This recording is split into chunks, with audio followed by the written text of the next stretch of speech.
Kerajaan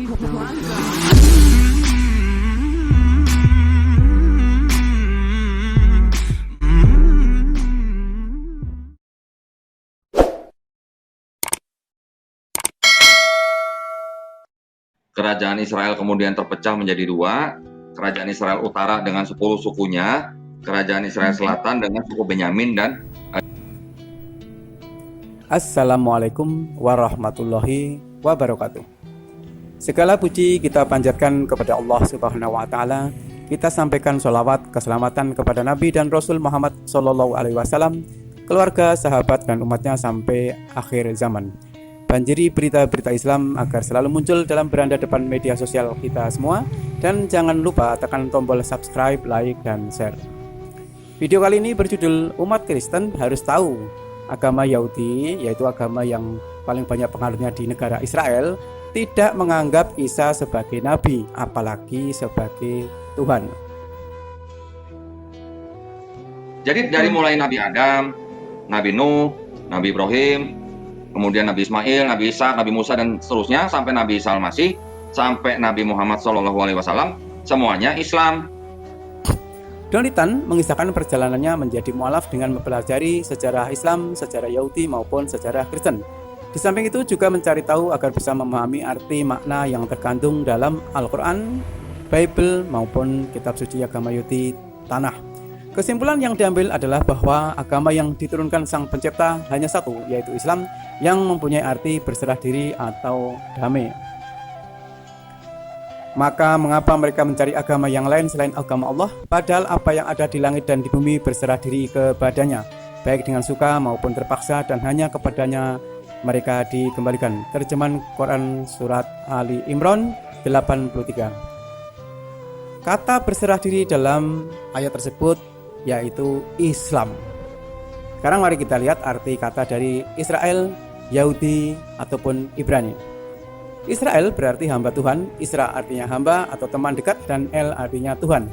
Saat ini sejarah mencatat bahwa nama Israel atau Bani Israel dikenal sebagai dengan Ibrani dan Yahudi. Sebutan Israel atau Israeliyin adalah sebutan yang dinisbatkan kepada nama bapak mereka, yaitu Yakub bin Ishak bin Ibrahim alaihissalam. Sedangkan Yahudi, nama yang dinisbatkan pada salah seorang putra Nabi Yakub yang bernama Yahuza bin Zakub, salah satu dari 12 orang putra Yakub. Putra lainnya bernama Ruben, Simeon, Levi, Yehuda, Issakhar, Zebulon, Yusuf alaihissalam, Benyamin, dan Naftali, Gad, dan Asher. Disebut Ibrani karena dinisbatkan kepada nama Ibrahim alaihissalam. Hal ini ditemukan dalam kitab Kejadian. Ibrahim alaihissalam disebut dengan nama Ibrahim sang Ibrani, sang penyeberang, karena ia menyeberangi Abara, sungai Eufrat. Kerajaan Israel terpecah menjadi dua, kerajaan Israel Utara dengan 10 sukunya, kerajaan Israel Selatan dengan suku Benyamin dan Yehuda. Tinggal di daerah Yudea mereka yang mulai membuat Talmud. Talmud mereka tulis dari Taurat, akhirnya tulisan itu dimasukkan ke dalam kitab-kitab yang disebut Tanakh. Tanakh singkatan dari Taurat, Nevi'im, Ketuvim. Kerajaan Bani Israel bagian selatan bernama Juda atau Yehuda, penghuninya disebut Yahudi. Yahudi menolak kenabian Isa Al-Masih serta menuduh Maryam sebagai pelacur dan Al-Masih sebagai anak zina, dan akhirnya bermakar untuk menyalib Yesus. Yahudi dilarang masuk Yerusalem atau Palestina tahun 132 Masehi. Yahudi memberontak terhadap kekuasaan Romawi dipimpin Bar Kokhbah, namun gagal. Sebagai hukuman, Kaisar Hadrianus melarang kaum Yahudi memasuki kota Yerusalem, Kolonia Aelia Capitolina, mulai saat keluar bertebaran ke seluruh penjuru dunia. Namun karena fitnah dan khianat, orang-orang Yahudi ini diusir dari berbagai negara, mulai dari Hejaz, Suriah, Portugal, Spanyol, Inggris, Prancis, Belgia, Cekoslovakia, Belanda, Rusia, Italia, dan Jerman. Jadi orang-orang Yahudi ini akhirnya juga terusir dari negara-negara tersebut. Kemudian mereka memilih Turki sebagai donme atau timah, menjadi warga negara Osmania Turki yang menerima perlindungan. Setelah itu lalu mereka memasuki aneka negara sebagai pedagang dan ahli fikir. Mulai dari tahun 1895 sampai 1905 menyelenggarakan berbagai konferensi secara rahasia. Keputusan konferensi 1905 hingga kini masih tersimpan di perpustakaan British Museum dan menyusun suatu bahasa yang mereka namakan bahasa Ibrani yang sebetulnya bahasa Aramia modern. Bagaimana pemahaman konsep ketuhanan Yahudi? Ini ada dalam Shema Israel. Perbedaan dogma Yahudi dan Kristen. Torah atau juga dikenal sebagai Pentateuch diturunkan kepada Nabi Musa alaihissalam ketika di Gunung Sinai.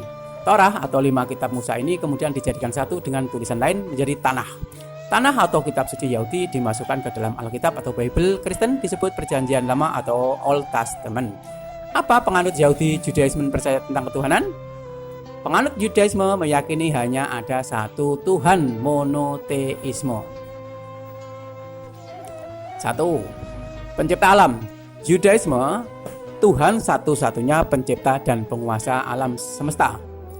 Kalau Kristen, Yesus adalah sekutu Allah atau sekutu Allah Bapa dalam penciptaan. Segala ciptaan alam semesta dizahirkan melalui Yesus. 2. Keesaan Allah. Yudaisme beriman yang sempurna bahwa Tuhan itu Esa, tidak ada sesuatu apapun yang sepertinya. Kristen, Allah terdiri dari 3 pribadi, Allah Bapa, Anak Putra, dan Roh Kudus. Ketiganya telah wujud sedia ada dan kekal selamanya. Ketiga, Allah tidak memiliki tubuh fisik. Yudaisme, konsep tubuh fisik manusia tidak berlaku terhadapnya. Tidak ada satupun yang menyerupai dia. Kristen, Tuhan Anak selaku Putra Allah telah berinkarnasi dengan mengambil rupa manusia demi untuk menebus dosa manusia. 3. Allah tidak memiliki tubuh fisik.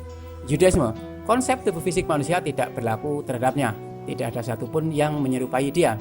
Kristen, Tuhan Anak selaku Putra Allah telah berinkarnasi dengan mengambil rupa manusia demi untuk menebus dosa manusia.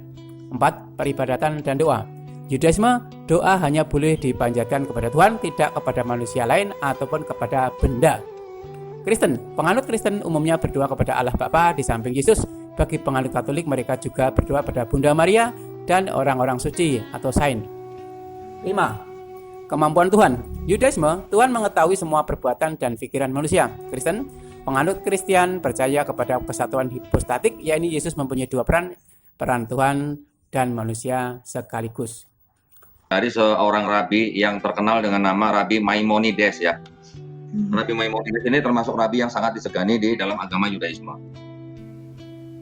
Sebuah kutipan dari seorang rabi yang terkenal dengan nama Rabi Maimonides, termasuk rabi yang disegani dalam agama Yahudi. Dia menyebutkan bahwa keturunan Ismail, ya artinya orang-orang Islam, orang-orang Arab, itu sudah lama menghilangkan yang disebut dengan penyembahan berhala dari dalam hati mereka. Jadi ketahuilah bahwa bangsa Kristen ini dengan semua sekte mereka yang berbeda itu adalah penyembah berhala. Dan semua hari libur mereka dilarang dan kami berurusan dengan mereka terkait masalah agama seperti yang kami lakukan pada orang-orang penganut paganisme. Ya. Kalau mereka tidak menemukan sinagog di suatu tempat yang mereka datangi, mereka boleh melakukan tefillah atau sholat itu di masjid. Tetapi dilarang mereka melakukan yang sama di gereja. Kalau dari kalangan rabi-rabi Yahudi, mereka memandang bahwa orang Muslim itu sama-sama monoteisme dan mereka menganggap atau beranggapan bahwa sekarang kita Muslim menyembah Tuhan yang sama, Tuhannya Abraham, Tuhannya Ismail, Tuhannya Iska.